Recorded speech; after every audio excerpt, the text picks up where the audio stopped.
नाज़रीन, ब्रेक के बाद हरफ राज में आपको खुश आमदीद। ओवरसीज़ पाकिस्तानियों को वोट का हक देने का मामला हो और इस मामले पे जद्दोजहद बैरिस्टर दाऊद गज़नवी की और उसका जिक्र ना किया जाए तो ये काम अधूरा नज़र आता है। सुप्रीम कोर्ट के अंदर केस को इन्होंने विन किया और सुप्रीम कोर्ट ने उस वक्त क्या फ़ैसला दिया और कौन से ऐसे इक़दाम तजवीज़ किए, बल्कि पैसे खर्च करके एक एप्लीकेशन बनाई गई, उसका हुआ क्या, आज इन्हीं से पूछते हैं। हमारे आज ज्वाइन किया है बैरिस्टर दाऊद गज़नवी साहब ने। अस्सलाम वालेकुम दाऊद भाई। अच्छा दाऊद साहब, बताइएगा कि ये तो बड़ा अच्छा इकदाम हो गया कि जी ओवरसीज़ पाकिस्तानियों को वोट का हक मिल गया।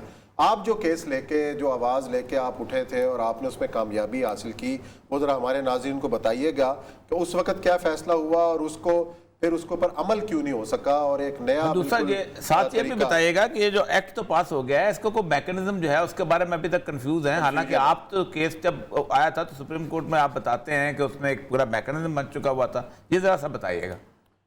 शुक्रिया औरिया साहब आपका भी। देखें, ये जो राइट टू वोट का जो इशू है ना, 1992 में राइट टू वोट आपका इस्टेब्लिश हो गया था। अच्छा। लेकिन जो मेन मसला था वो ये था कि ओवरसीज को आपने फैसिलिटेट कैसे करना है। अब फैसिलिटेशन के लिए पिछले 40 सालों में पार्लियामेंट की डिफरेंट कमेटीज बनती थी और वो ये फैसला करती थी कि भाई कैसे इसका मैकेनिज्म बने, लेकिन कोई इसका हल नहीं निकाल सका था। फिर 2013 में एक नासिर इकबाल केस था सुप्रीम कोर्ट का, उसमें उन्होंने एक ऑर्डिनेंस मैकेनिज्म का बनाया था, लेकिन उसकी 4 माह मुद्दत थी। तो उसमें उनको ये कहा गया कि पार्लियामेंट इसका एक्ट ऑफ पार्लियामेंट प्रॉपर बनाए, लेकिन अनफॉर्चुनेटली पार्लियामेंट में नहीं बनाया। फिर उसके लिए मैं इस्लामाबाद हाई कोर्ट में गया, फिर उसके बाद इलेक्शन कमीशन ऑफ पाकिस्तान में गया। लेकिन जब हम सुप्रीम कोर्ट में गए और जब सुप्रीम कोर्ट का लार्जेस्ट बेंच था 3 जजेस का, जस्टिस साकिर निसार का, 2017 में जब उन्होंने ये केस टेकअप किया तो उन्होंने इलेक्शन कमीशन को बुला के पूछा कि भाई राइट टू वोट तो उनके पास है कॉन्स्टिट्यूशनली, अब कौन से मैकेनिज्म के जरिए ये अपना वोट एक्सरसाइज कर सकते हैं।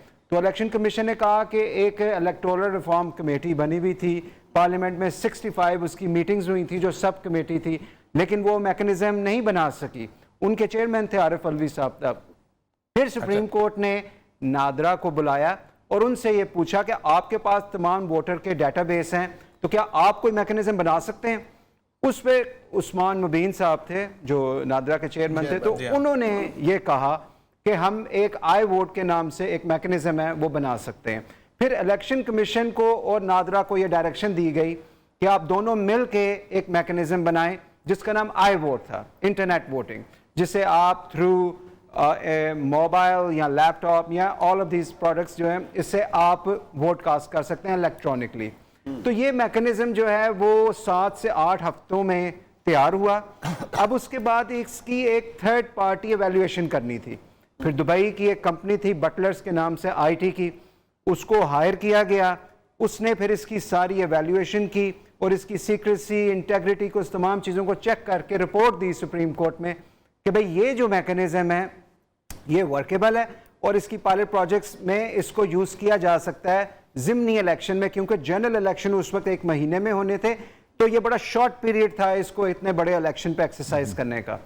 फिर अक्टूबर 2018 में 35 हलकों में ये मैकेनिज्म इस्तेमाल हुआ, लेकिन उसमें इलेक्शन कमीशन ने क्या किया, जो रिपोर्ट वो पार्लियामेंट में दी उन्होंने उसके ऊपर बहुत ज़्यादा क्वेश्चन उठा दिए।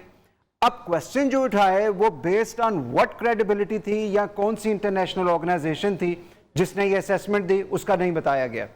फिर उसके बाद ये इशू बिल्कुल दब गया अनटिल के ये अब जो एक्ट पास हुआ। अच्छा, ये बताइएगा, ये तो एक तो ये है कि काफी सारा सरमाया खर्च हुआ था सुप्रीम कोर्ट में, 15, 16, 18 करोड़ के करीब खर्च हुआ था। इसकी एक तरह तरीकेकार जरा से ये बताइए कि वो जो ऐप बनेगी उस बंदा जो है वो उसको लेके जब वो यहाँ पर रिटर्निंग अफसर को जो बताएगा अपनी वोटिंग कॉन्स्टिट्यूएंसी के अंदर, तो वो उसको दरमियान में उसके हैक करने का जो आजकल दुनिया पूरी में होता है, वो आज सिस्टम इवन के अमेरिकन इलेक्शंस में हैक का इल्जाम लग गया, तो उसको कैसे रोक सकेंगे।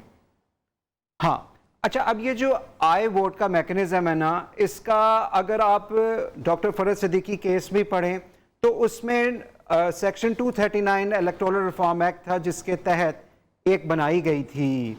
आवाज़ आ रही है आपको?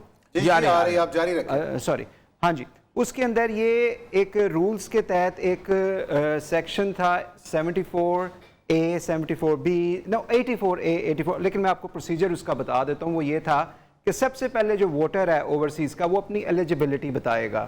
ایلیجبلٹی کے اندر وہ اپنا نائکاپ کارڈ، اس کے بعد اپنا مشین ریڈیبل پاسپورٹ اور اپنا ای میل ایڈریس دے گا. جب ایلیجبلٹی اس کی ہو جائے گی پھر اس کے بعد رجسٹریشن ہوگی جس میں اس کا نام آئے گا، اس کے حلقے کا جو پتہ ہے وہ آئے گا، اور جو اس کا ایڈریس نائکاپ پہ ہوگا پاکستان کا وہی اس کا حلقہ ہوگا.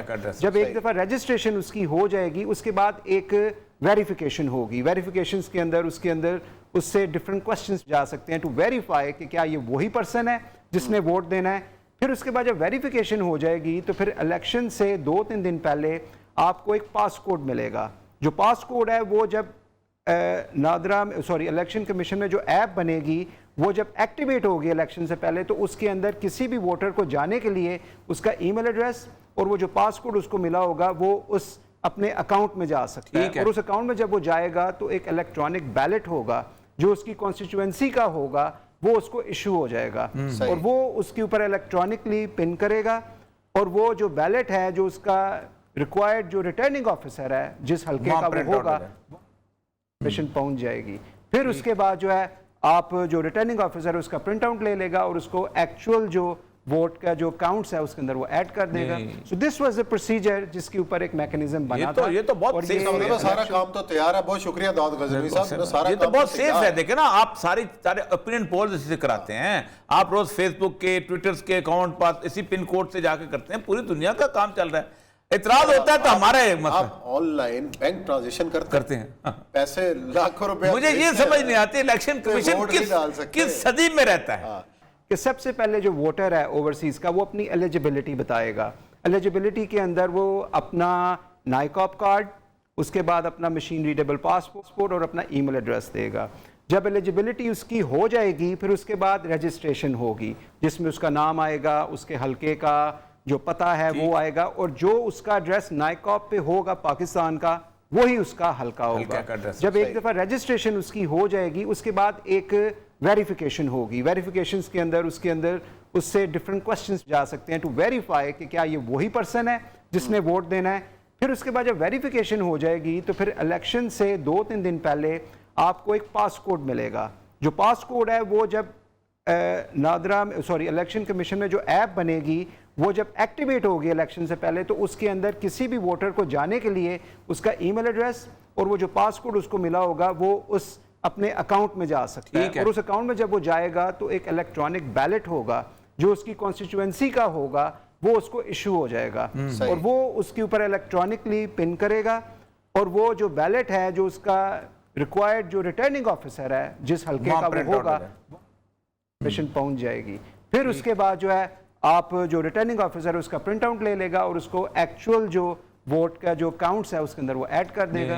سو دس واز the procedure جس کے اوپر ایک میکنزم بنا تھا. یہ تو بہت سیف ہے، سارا کام تو تیار ہے. بہت شکریہ داؤد غزنوی صاحب. یہ تو بہت سیف ہے. دیکھیں نا آپ سارے اوپینین پولز اسی سے کراتے ہیں. آپ روز فیس بک کے ٹویٹرز کے اکاؤنٹ پاس اسی پن کوڈ سے جا کے کرتے ہیں. پوری دنیا کا کام چل رہا ہے. اعتراض ہوتا ہے تو ہمارے آپ آن لائن بینک ٹرانزیکشن کرتے ہیں، پیسے لاکھوں روپے. مجھے یہ سمجھ نہیں آتی الیکشن کمیشن کس صدی میں رہتا ہے.